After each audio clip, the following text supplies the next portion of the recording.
하나님의 말씀은 마가복음 1장 40절부터 45절까지 말씀입니다. 자, 우리가 한 목소리로 봉독을 하겠습니다. 한 나병 환자가 예수께 와서 꿇어 엎드려 간구하여 이르되 원하시면 저를 깨끗하게 하실 수 있나이다. 예수께서 불쌍히 여기사 손을 내밀어 그에게 대시며 이르시되 내가 원하노니 깨끗함을 받으라 하시니 곧 나병이 그 사람에게서 떠나가고 깨끗하여 진지라. 곧 보내시며 엄히 경고하사 이르시되 아무에게 아무 말도 하지 말고 가서 내 몸을 제사장에게 보이고 내가 깨끗하게 되었으니 모세가 명한 것을 들여 그들에게 입증하라 하셨더라. 그러나 그 사람이 나가서 이 일을 많이 전파하여 널리 퍼지게 하니 그러므로 예수께서 다시는 드러나게 동네에 들어가지 못하시고 오직 바깥 한적한 곳에 계셨으나 사방에서 사람들이 그에게로 나아오더라. 아멘. 오늘 나병을 고치신 사건은 예수님께서 갈릴리에서 이 치유 사역을 하셨습니다. 나병 환자를 고치신 사건 똑같이 마태복음, 마가복음, 누가복음에 있는데 마태복음은 이제 산상수훈 다음에 있고 마가복음과 누가복음은 이제 갈릴리에서 제자들을 부르신 다음에 사역 초기에 있었던 나병 환자를 고치신 사건이었습니다. 예수님이 산에서 내려올 때, 그러니까 산상수훈으로 본다면 예수님이 산에서 내려올 때 이 마을 저 귀퉁이에 이제 나환자촌이 있습니다. 이 나병에 걸린 사람들은요, 정상인을 만난다라고 하는 것이 쉽지 않습니다. 만약에 정상인들을 만나러 갔다가는 정상인들이 피하는 것뿐만 아니라 가까이 오지 말라고 돌을 던질지도 모릅니다. 이게 돌에 맞으면 이제 죽어갈 수밖에 없는 거죠. 저도 이제 부산에서 목회할 때 부산 용호동이라고 하는 곳이 있는데 용호동에서 산을 넘으면 오륙도가 있습니다. 5, 6도 지나가는 연락선 물이 이제 차면 섬이 5개고 물이 빠지면 섬이 6개 되는 그런 5, 6도가 있는데 그 5, 6도 바로 앞에 언덕배기에 그러니까 저쪽 시내에서는 전혀 보이지 않는 곳에 뭐가 있냐면 가구 공장 또 닭 키우는 농장 엄청나게 많았습니다. 그리고 이제 거기서 나오는 이 병아리 그리고 그 계란이 부산의 이 계란 수급의 한 80% 정도를 수급한다고 하는데 거기가 이제 뭐였냐면 사실은 음성 나환자촌이었습니다. 그러니까 나환자이긴 하지만 이 나병을 옮기지는 않고 또 그렇다고 해서 완전히 나병 환자로 사는 것도 아니고 어느 정도 정상인을 살 수 있지만 한 번 나병을 앓았던 사람들이 사는 곳이었습니다. 그런데 이제 거기가 2002년도에 그 앞으로 이제 뭐가 지나갔냐면 순환도로가 지나가면서 또 부산 아시안 게임을 하니까 그쪽 보인다고 해서 거기를 싹 철거하고 거기에 뭐가 됐냐면 모두 아파트 단지를 들어서게 했는데 그 아파트 단지가 사실은 산꼭대기에 있어서 꼭 그렇게 보기 좋지도 않습니다. 근데 그 음성 나환자들 이제 가끔은 계란을 갖고 이제 이 동네로 나오는 경우가 있는데 그때 보면 이분들이 코가 살짝 이렇게 문드러진 경우도 있고 또 그분들이 이제 동네 와서 이제 어떤 건축공사에 일할 때도 보면 손가락이 이렇게 싹 이렇게 어그러진 경우가 있었습니다. 그분들은 이제 그래도 병을 옮길 수 없고 더 이상 이제 환자가 아니기 때문에 사람들과 접촉을 할 수 있었지만 현재 환자인 상태인 사람들은 사람들과 접촉할 수가 없었습니다. 그러니까 완전히 격리된 채로 그 나환자들끼리만 살 수밖에 없었다라고 하는 거죠. 그런데요, 이 나병 환자들은 참 이게 뭐가 있냐면 이 불행인지 다행인지 모르지만 고통을 느낄 줄 모른다고 합니다. 그래갖고 어떤 이 손가락에 상처가 나면요, 그 상처가 아파야 빨리 치료를 할 텐데 아프지 않으니까 내버려 두다 보면 그 상처가 더 곪고 이 상처가 더 힘들어지게 하고, 그러니까 그러다 보면 이제 손가락이나 또 팔을 자를 수밖에 없는 그런 경우도 있었습니다. 여수에 가면 애양원이라고 있는데 그 애양원이 사실은 이제 나 환자들을 수용하던 곳이었습니다. 이제 이분들이 다 이제 거의 약을 먹고 나았는데 이분들 믿음이 아주 대단하다고 합니다. 그분들은요, 부흥회하면 과거는 부흥회 일주일씩 할 때도 항상 새벽 4시에 나왔고, 부흥회 때 3일마다 빠지는 사람이 단 한 명도 없었다라고 그렇게 말을 합니다. 근데 거기에 가서 이 나환자들을 치료하는 이 미국인 의사가, 선교사로 오는 이 미국인 의사가 특별히 뭘 많이 하냐면 나환자들이 이제 아무래도 걷다가 이렇게 삐끗하면 뼈가 이게 부러지기도 하고 그러다 보니까 이 정형외과 쪽에 아주 탁월한 그런 그 기술을 발휘해서 전라남도 일대 서울까지라도 이 뼈와 정형외과 쪽으로 최고의 의술을 펼치는 것이 여수 애양원이었다라고 그렇게 합니다. 근데 이 여수 애양원에서 일하다가 가신 이제 마지막 노년이 되어서 은퇴하고 고향으로 돌아가는 의사가 하는 말이, 하나님께서 사람에게 주신 최고의 선물이 뭐냐면 고통을 느낄 줄 알게 하는 거다. 그렇게 말씀을 하셨다고 합니다. 왜냐하면 고통을 느낄 줄 모르면 아파도 아픈 줄 모르니까 질병이 더 크게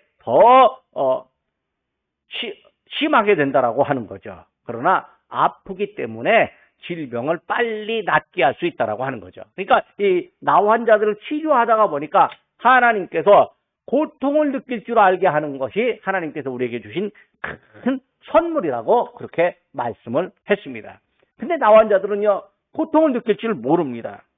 그러니까 몸의 고통을 느낄 줄 모르는 거죠. 하지만 살아있기 때문에 마음의 고통은 느낄 수 있었을 것입니다.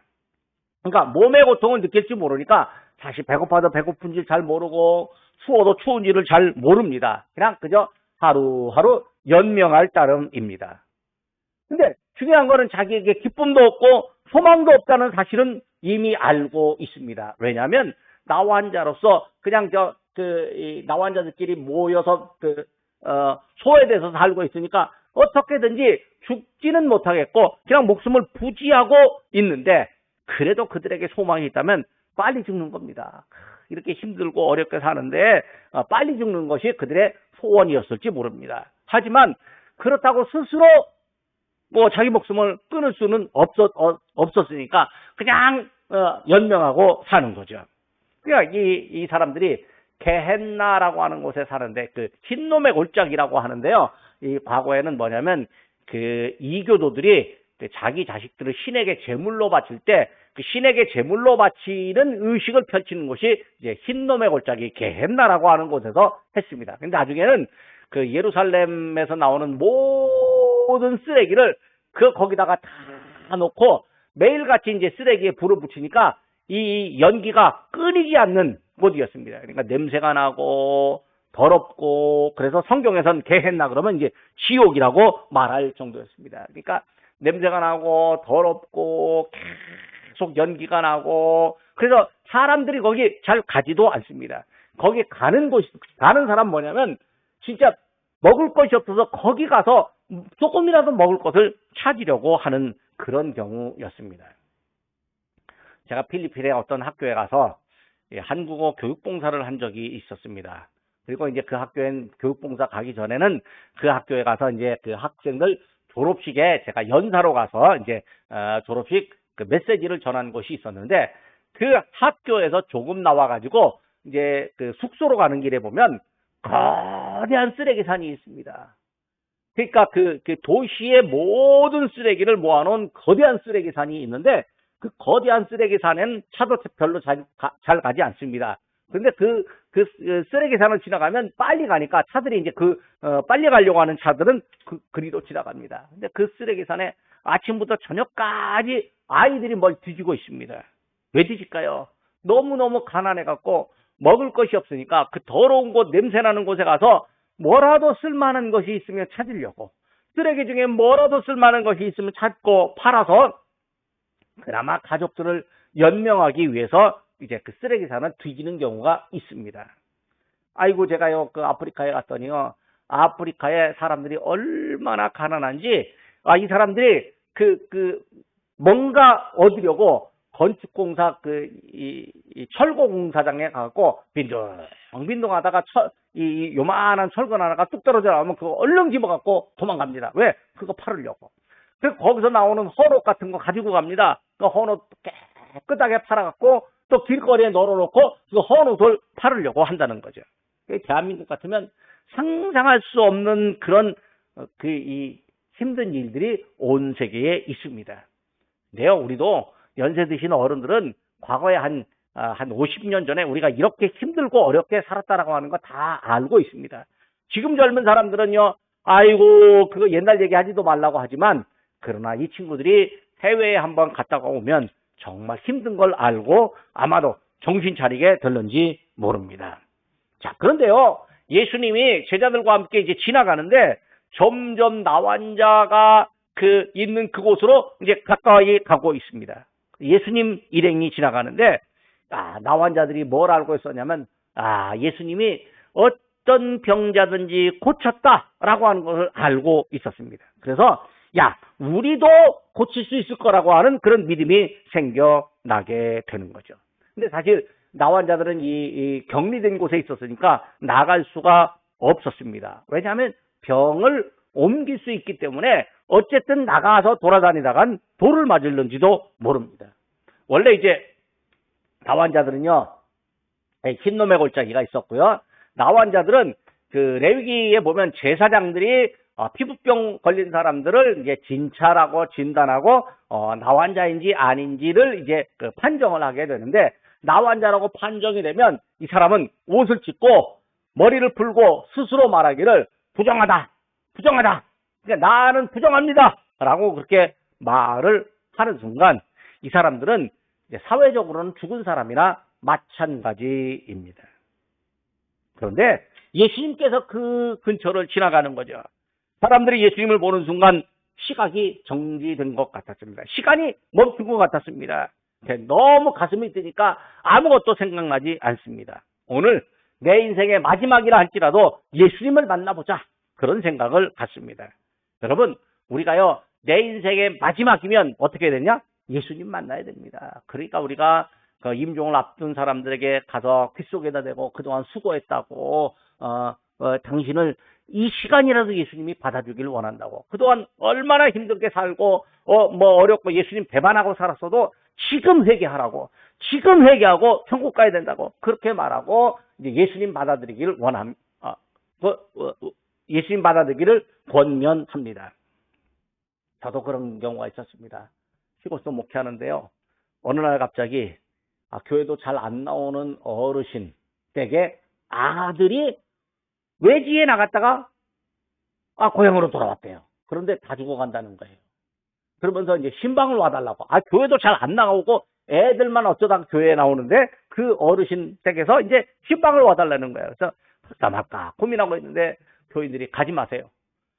그 사람들이 교회를 도와준 게 뭐가 있냐고, 가지 말라고 그렇게 말하는 거예요. 근데 제가 뭐라고 얘기했냐면, 죽어가는 사람 신방에서 한 영혼이라도 구원받으면 되지 않겠냐고, 가자고. 그랬더니 한 영혼 구원받자라고 하는 그 일에 이제 가자고 하니까 신방을 갔는데 많이 따라오지도 않았습니다. 어쨌든 갔습니다.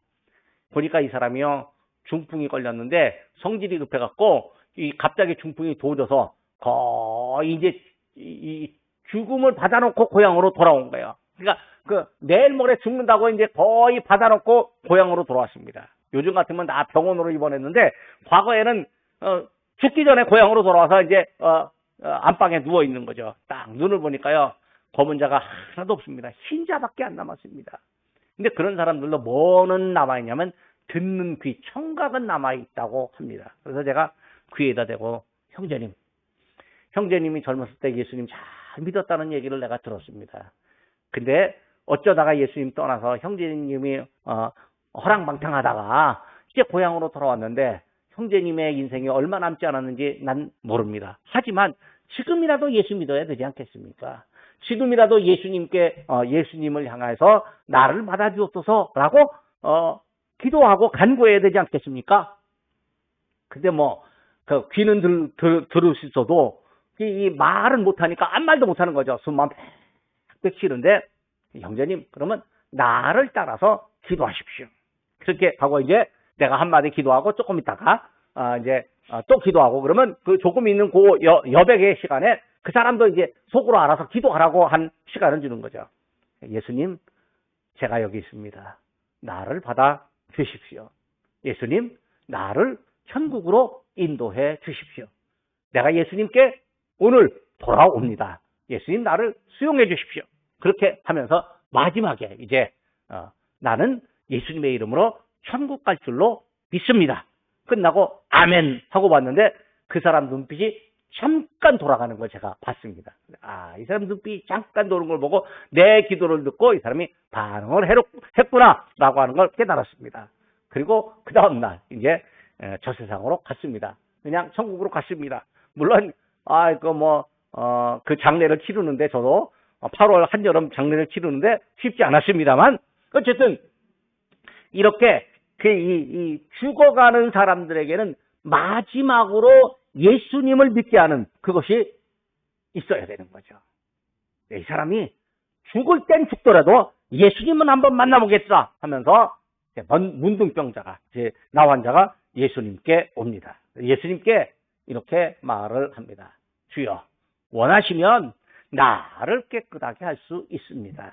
그러니까 뭐냐면 나는 내 힘으로 깨끗하게 할 수 없고 또 사람들도 사람의 힘으로 나를 깨끗하게 할 수 없지만 주님이 할 수 있습니다. 원하시면 주님이 원하시면 주님은 할 수 있습니다. 그 얘기는 뭐냐면 주님은 하고자 하는 대로 다 할 수 있다. 이 믿음을 고백하는 거예요.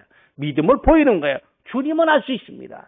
여러분 우리도 살면서 우리는 할 수 없는 일이 많이 있습니다. 하지만 주님은 할 수 있습니다. 그러니까 주님이 선포를 해주기만 하면 나을 거라고 말씀만 해주기만 하면 나을 거라고 하는 그런 확신이 그 안에 들어왔습니다.